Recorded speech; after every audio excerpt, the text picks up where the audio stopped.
नमस्कार दोस्तों। जय श्री गणेशाय नमः। प्रिय बंधुओं, 17 सितंबर 2024। गणेश विसर्जन से पहले घर ले आना, यह एक गुप्त चीज होगी। हर मनोकामना पूरी घर में टिकने लगेगा। पैसा इतना धन आएगा कि संभले नहीं संभलेगा। दोस्तों, गणेश चतुर्थी का पर्व हम धूमधाम से मनाते हैं, और मनाया भी क्यों ना जाए, क्योंकि गणपति बाप्पा को कहा गया है कि विघ्नों को हरने वाले, कष्टों को हरने वाले और सुख को लाने वाले श्री गणेश जी हैं। और इनका आगमन हो चुका है। इनका आगमन भक्तों के लिए अति उत्तम, अति शुभ होता है। ऐसी मान्यता शास्त्रों में कि यदि घर में किसी प्रकार की समस्या है या फिर किसी मनोकामना की पूर्ति के लिए आप गणेश स्थापना करते हैं, पूजन करते हैं, तो निश्चित रूप से वह कामना गणेश जी पूर्ण करते हैं। शास्त्रों की मान्यता ऐसी है कि भाद्रपद की चतुर्थी को गणेश जी को लाया जाता है और अनंत चतुर्दशी को इनका विसर्जन किया जाता है। इस बीच की तिथियों में गणेश जी की पूजा आराधना बड़ी धूमधाम से की जाती है। इनको दूर्वा अर्पित की जाती है, मोदक आदि का भोग लगाया जाता है। दोनों समय की विशेष पूजा आरती की जाती है और अंत में अनंत चतुर्दशी के दिन इनका विसर्जन किया जाता है। शास्त्रों में ऐसी मान्यता है कि गणेश जी को अपने घर में लाकर विधिवत उनका पूजन और सेवा करने से हमारी मनोकामनाएं पूर्ण होती हैं। तो विद्या बुद्धि के दाता श्री श्री गणेश जी का आगमन होने जा रहा है। दोस्तों, इनको लाने का जो विशेष समय होता है या फिर इनको स्थापित करने का विशेष समय होता है, वह दोपहर का समय होता है। कारण ये है कि इनका जन्म हुआ था दोपहर के समय, तो इसीलिए यह उत्सव दोपहर में ही मनाया जाता है। विशेषकर स्थापना जो होती है वह दोपहर में ही होती है। गणेश जी की मूर्ति से जुड़ी बहुत सारी कुछ बातें हैं जो कि जानना अत्यंत आवश्यक है। वैसे तो हम बिल्कुल नहीं कहेंगे कि कोई भी गणेश जी की मूर्ति अशुभ होती है। हाँ, उसके मायने, उसके कारण बदल जाते हैं, क्योंकि जैसे हमारे शास्त्रों की मान है कि बहुत बड़ी मूर्ति की पूजा सेवा हम अपने घर में नहीं कर सकते, तो ऐसा बिल्कुल मतलब नहीं है कि आपके घर पर रखी हुई बड़ी मूर्ति अशुभ है। हाँ, अशुभ इसलिए है कि आपने उसके बराबर उसकी सेवा पूजा नहीं कि। आगे बढ़ने से पहले आपसे रिक्वेस्ट करते हैं कि अगर आप भी अपने जीवन में भगवान गणेश की कृपा पाना चाहते हैं तो इस वीडियो को लाइक करके कमेंट में जय श्री गणेश लिखना ना भूलिए। दोस्तों, वैसे गणेश जी की मूर्ति में भी कुछ बातें ध्यान रखनी चाहिए। यदि आप गणेश जी की मूर्ति को लाने जा रहे हैं तो एक चीज का ध्यान रखें कि मूर्ति किस चीज की ला रहे हैं। यह भी आपकी कामनाओं के ऊपर आधारित है। सबसे शुभ जो मूर्ति होती है, श्रेष्ठ मूर्ति होती है, वह सफेद आग की झड़ से जो गणेश जी निकलते हैं, जिन्हें श्वेता गणेश बोला जाता है, वह मूर्ति सबसे शुभ होती है। तो यदि इस प्रकार के गणेश जी को आप अपने घर में लाते हैं तो रिद्धि सिद्ध लक्ष्मी या फिर किसी भी कामना के लिए आप लेकर आए। यह मूर्ति बहुत ज्यादा श्रेष्ठ होती है, लेकिन यह मूर्ति बहुत कम प्राप्त होती है, क्योंकि जब आग का पौधा काफी पुराना हो जाता है तब उसकी जड़ से गणेश जी की आकृति निकलती है और यह आकृति काफी शुभ होती है। कहा जाता है कि धन के स्थान पर यदि इनको स्थापित कर दिया जाए तो जीवन में चाहे कितनी भी पीढ़ी दर पीढ़ी आपकी जो संतानें हैं वह बढ़ती चली जाए, लेकिन उनको धन की कमी कभी नहीं होती है। तो खैर, चलिए, यह गणेश जी तो नहीं मिलेंगे। यदि मिले तो ज़रूर लाइए। और आपको एक चीज़ ध्यान रखनी है, यदि आप अपने घर में पूजा प्रार्थना के लिए गणेश जी की स्थापना करना चाहते हैं, इनको रखना चाहते हैं, लाना चाहते हैं, तो आप हमेशा बैठी हुई प्रतिमाएं ही लाएं, क्योंकि शास्त्रों में कहा गया है कि बैठे हुए गणेश की पूजा आराधना घर में करने से लक्ष्मी की कृपा होती है, कामनाओं की पूर्ति होती है। तो यदि घर में आप गणेश जी को लाने की सोच रहे हैं या फिर लाने वाले हैं तो बैठी हुई प्रतिमा का ही चयन करें। अगली चीज है कि गणेश जी की प्रतिमा लाते समय घर के लिए लाए या फिर ऑफिस के लिए लाए, उसमें फर्क हो सकता है। आपको बताना चाहेंगे कि यदि आप अपने ऑफिस, दुकान या फिर अपने प्रतिष्ठान में ला करके इनका पूजन आराधना करके विसर्जन करना चाहते हैं तो ऐसे में आप खड़े गणेश की प्रतिमा भी ला सकते हैं। कहा जाता है कि इससे व्यापार दिन दुगनी रात चौगुनी पड़ता है। यदि कोई कला वर्ग के विद्यार्थी है, यानी कि नृत्य, गायन इत्यादि के, तो वे खड़े गणेश जी की प्रतिमा लाकर पूजन विसर्जन कर सकते हैं। बस घर में जो आपको प्रतिमा लानी है वह बैठे हुए गणेश की प्रतिमा लानी है, यह ध्यान रखें। प्रतिमा लाते समय एक चीज़ का ध्यान आपको और रखना है। घर में प्रतिमा लाते समय आपको वाममुखी गणेश जी ही लाने हैं। वाममुखी का अर्थ हुआ बाएं की तरफ मुड़ी हुई सूंड वाले गणेश की प्रतिमा, यह घर के लिए ज़्यादा शुभ होती है। अब दाहिनी तरफ जब मूर्ति की सूंड होती है, उस मूर्ति के लिए पूजा और सेवा की अधिक आवश्यकता होती है। इसलिए कहा जाता है कि गणेश जी की प्रतिमा हमेशा वामुखी होनी चाहिए, यानी बाई तरफ सूंड जिनकी घूमी हुई हो वही गणेश शुभ होते हैं हमारे घर के लिए।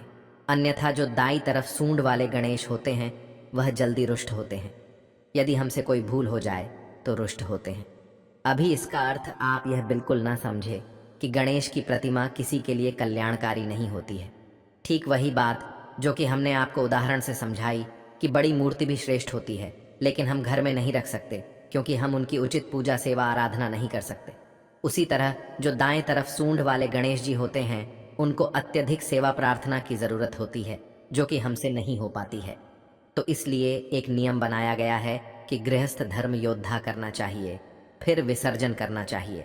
जैसा कि आप सभी जानते हैं कि प्लास्टर ऑफ पेरिस की मूर्तियां उतनी श्रेष्ठ नहीं होती हैं, और यदि आप मिट्टी के गणेश जी लाते हैं, पूजन करते हैं, विसर्जन करते हैं, तो यह ज़्यादा श्रेष्ठ होता है।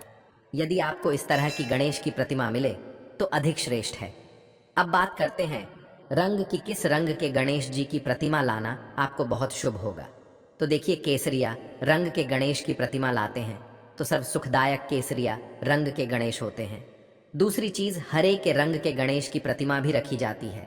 अलग अलग कामनाओं के लिए अलग अलग तरह के गणेश की प्रतिमा रखी जाती है। यदि आप संतान प्राप्ति के लिए गणेश जी की प्रतिमा लाना चाहते हैं, उनका पूजन विसर्जन करना चाहते हैं, तो गणेश जी का जो बाल रूप है वैसे ही प्रतिमा लाकर के पूजन कर अनंत चतुर्दशी के दिन इनकी विदाई करें, इनका जल में विसर्जन करें। इस बात का ध्यान रखें। और यदि आप घर में मूर्ति रखना चाहते हैं तो बहुत छोटी सी 3 इंच से छोटी मूर्ति घर में लाकर के घर के मंदिर में स्थापित कर सकते हैं, तो आप ऐसा ही करें। अब बात करेंगे स्थापना की। आपको एक चीज़ और बता दें कि कई लोगों के प्रश्न आते हैं कि गणेश जी की प्रतिमा 6 तारीख को हम ला सकते हैं या फिर 7 तारीख को लाएं, किस दिन लाना शुभ होगा। तो देखिए, गणेश जी को गणेश चतुर्थी के दिन लाना ही शुभ होगा, जो कि 7 तारीख को है। 6 तारीख को हरितालिका तीज जैसे समाप्त होगी। 7वीं तारीख को आप गणेश जी को ला सकते हैं। गणेश स्थापना का जो सबसे शुभ मुहूर्त है वह 11 बजे से प्रारंभ होकर दोपहर 1 बजे बज 8 तक है। इस बीच आप गणेश जी की प्रतिमा लाकर उनकी स्थापना कर सकते हैं। गणेश जी की स्थापना की बड़ी साधारण सी विधि है। सबसे पहले तो आप मंदिर के बाहर बैठ जाएं। मंदिर में तो बहुत सारी मूर्तियां होती हैं, लेकिन आपको मंदिर के जो देवता हैं उनसे अलग रख करके यदि आपने चौकी लगाई तो यह ज़्यादा श्रेष्ठ माना जाता है, क्योंकि आपने अलग से कोई बड़ा अनुष्ठान किया है। इसलिए आपको अलग से लाल रंग का कपड़ा इसी चौकी पर बिछा करके उस पर आपने जो नई मूर्ति प्रतिमा लाई है या फिर आपके घर में जो पड़ी हुई प्रतिमा है, आप उनको भी बहुत अच्छी तरह से साफ करके, यदि धातु की प्रतिमा है तो स्नान वगैरह कराएं, और यदि फोटो है तो भी आप उसकी स्थापना कर सकते हैं। घर में पड़ी हुई मूर्ति की भी आप स्थापना पूजा कर सकते हैं, और नई मूर्ति लाते हैं तो भी आप उनकी पूजा स्थापना ज़रूर करें। और आपको कलश ज़रूर रखना है। कलश आप सभी जानते हैं, कलश में ही हम देवताओं का आवाहन करते हैं। तो कलश रखने की विधि इस प्रकार है कि नीचे चावल का अष्टदल कमल बना ले, या फिर यदि आपके घर में बहुत चूहे हैं तो चावल का ना बनाकर आप थोड़ा सा रोली और हल्दी मिला करके बना ले, और ओम बना ले, स्वास्तिक बना ले। उसके ऊपर कलश रखें। कलश में एक सिक्का ढाल दें, हल्दी डाल दें, सुपारी डाल दें और थोड़ी सी दुर्वा डाल दें, क्योंकि यह पूजा हम गप करने वाले हैं। दुर्वा जहाँ होती है वहाँ शुभता जाती है। उसके बाद आपको क्या करना है, कलश रखने के बाद गणपति की पूजा में यदि मूर्ति धातु की है तो आप उनको स्नान कराएं, पंचामृत से स्नान कराएं, और उनको चंदन इत्यादि और धूप दीप दिखाना जो साधारण विधि होती है, उस प्रकार आपको पूजा आराधना करनी है। अब बारी आती है गणेश जी को वस्त्र अर्पित करने की। मूर्ति आप लाए हैं, बड़ी मूर्ति है, तो आप उनके लिए कोई बड़ा सा कपड़ा, जैसे कि लाल रंग का, पीले रंग का कपड़ा लेकर आए, या फिर रेडीमेड वस्त्र भी मिलते हैं। तो जैसी आपकी क्षमता है वैसे गणेश जी को वस्त्र लाए कुछ नहीं कर सकते हैं। तो मौली धागा, जिसको हमारे शास्त्रों में वस्त्र का स्वरूप मानकर देवताओं को अर्पित किया जाता है, तो वह भी अर्पित कर सकते हैं। और अंत में गणेश जी को मोक्ष सिद्धि के लिए पान जरूर अर्पित करें, क्योंकि गणेश जी को यह विशेष प्रिय होता है। तो आप उनको पान जरूर अर्पित करें।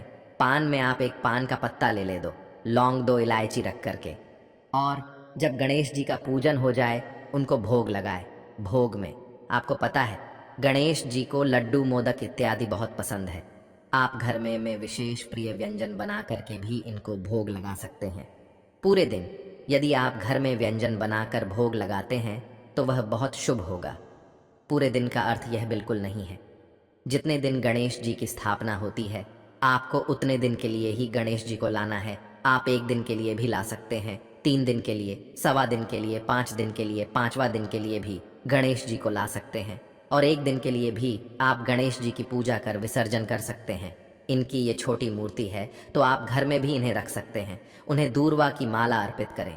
यदि कोई विशेष कामना है तो दूर्वा की माला जरूर अर्पित करें। जैसे कि थोड़े थोड़े दूर्वा की गांठें ले और इनको एक मोली में या फिर सफ़ेद धागे में बांध ले और बांधकर गणेश जी को अर्पित करें। कहा जाता है कि किसी भी कामना के लिए यदि गणेश जी को 10 दिनों तक दूर्वा की मालाएं अर्पित की जाती है तो गणेश विसर्जन से पूर्व आपकी कामनाएं पूर्ण हो जाती हैं।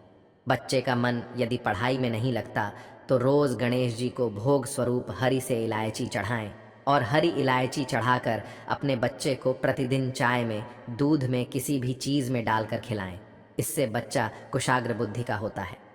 दूसरी चीज़ है कि प्रसाद जब भगवान को अर्पित करें तो घर के लोगों को भी प्रसाद बांटें। अगली चीज़ यह भी है कि आप गणेश अथर्व शीर्ष का पाठ करें। यदि बच्चे का दिमाग पढ़ाई में कम लगता है, इधर उधर ज़्यादा लगता है, तो ऐसे बच्चे से गणेश अथर्व शीर्ष का पाठ कराएं। नहीं करा सकते तो घर में सुबह सुबह गणेश जी के मंत्र, गणेश जी की आरती, गणेश अथर्व शीर्ष इत्यादि मोबाइल में या किसी चीज़ में चला कर छोड़ दें। पूरे परिवार में एक भक्तिमय माहौल 10 दिनों तक बना रहना चाहिए और आप यह नहीं कर सकते हैं तो कम से कम 1 दिन तो आपको इसका पालन करना ही चाहिए। अगली चीज़ बता दें कि आपको गणेश जी की पूजा कर विसर्जन करने से पूर्व एक चीज़ और करनी है कि आपको ढेर सारी इलायची अर्पित करनी है। यदि आपके कोई कार्य नहीं बन रहे हैं तो आपको कम से कम 21 या 51 इतनी इलायची गणेश जी को अर्पित करके अपने पास रख लेनी चाहिए। जब आप किसी ज़रूरी काम के लिए जाते हैं तो इस इलायची को अपने पर्स में ढाल लें और बच्चे का मन पढ़ाई में नहीं लगता है या फिर कभी कभी बच्चे हमारा कहना नहीं मानते तो ऐसी स्थिति में उसी इलायची को बच्चे को प्रतिदिन खाने को दें। ऐसा करने से बच्चे की बुद्धि सुधरती है और बच्चे का सही बौद्धिक विकास होने लगता है। इस तरह के कार्य आपको करने चाहिए। बाद में आपको गणेश जी की आरती परिवार के साथ करनी चाहिए। तो उम्मीद करते हैं कि हमने सारी विधियां और सारी बातें जो आपको जाननी आवश्यक थी वह सब कुछ बताया। तो चलिए अब जान लेते हैं गणेश विसर्जन से पहले हमें घर में क्या क्या चीज़ें लानी है। नंबर पहला, नारियल। इसे समृद्धि और शुभता का प्रतीक माना जाता है और विसर्जन के दौरान नारियल चढ़ाया जाता है। भगवान गणेश को प्रसन्न करने के लिए ताज़े फल और मिठाई चढ़ाना शुभ माना जाता है। विसर्जन से पहले भगवान गणेश को पवित्र गंगा जल से स्नान कराया जाता है। यह पूजा सामग्री के रूप में आवश्यक मानी जाती है। गणेश जी को दूर्वा घास अर्पित करने से वे प्रसन्न होते हैं, इसलिए इसका विशेष महत्व है। गणेश विसर्जन से पहले पूजा के दौरान दीपक जलाना और अगरबत्ती से पूजा करना भी शुभ होता है। भगवान गणेश को ददा करते समय फूलों की माला पहनाना शुभ माना जाता है। इन सभी चीज़ों से भगवान गणेश को विदाई देने की परंपरा पूरी की जाती है और घर में सुख शांति और समृद्धि की कामना की जाती है।